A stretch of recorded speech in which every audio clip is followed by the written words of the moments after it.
আসসালামু আলাইকুম রহমতুল্লাহি বারাকাতু। আমার দেশের প্রিয় ভাই ও বোনেরা সবাই কেমন আছেন? আমি আপনাদের সামনে আসছি যে একটা কথা বলার জন্য। আমার দেশের বাড়ি বাংলাদেশ, আমার জেলা নোয়াখালী মাইজদিতে। আমি আসছি যে কিছু কথা বলার জন্য।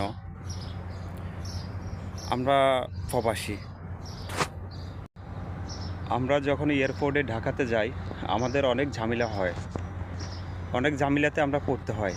কিন্তু আমাদের দেশের সরকার এগুলো ঠিকমতো দেখতেছে না। কিন্তু কেন দেখতেছে না উনি জানে। তো আমি চাচ্ছি যে যে আমরা নোয়াখালী বিভাগ চাই, নোয়াখালী বিভাগ চাই এবং নোয়াখালীতে এয়ারপোর্ট হতে চাই এবং নতুন এয়ারপোর্ট আমাদেরকে নোয়াখালী করে দেখ ডক্টর ইউনূস স্যারে।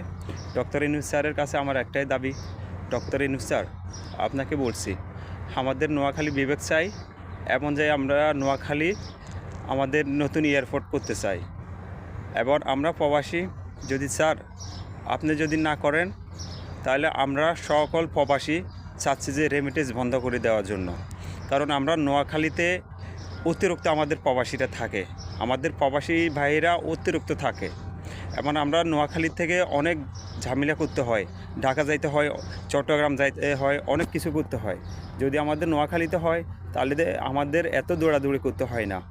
তো ডক্টর ইউনূস স্যার আপনাকে বলছি আপনি আমাদেরকে নোয়াখালী বিভাগ এবং নোয়াখালীতে এয়ারপোর্ট করে দেন।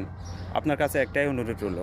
আর যদি দেশের মানুষকে বলতেছি, যদি আমি কোনো কথা ভুল বলিয়ে থাকি, যদি আমি কোনো কথা ভুল করিয়ে বলে থাকি তাহলে আমাকে ক্ষমা করে দেবেন সবাই এবং ক্ষমার চোখে দেখবেন।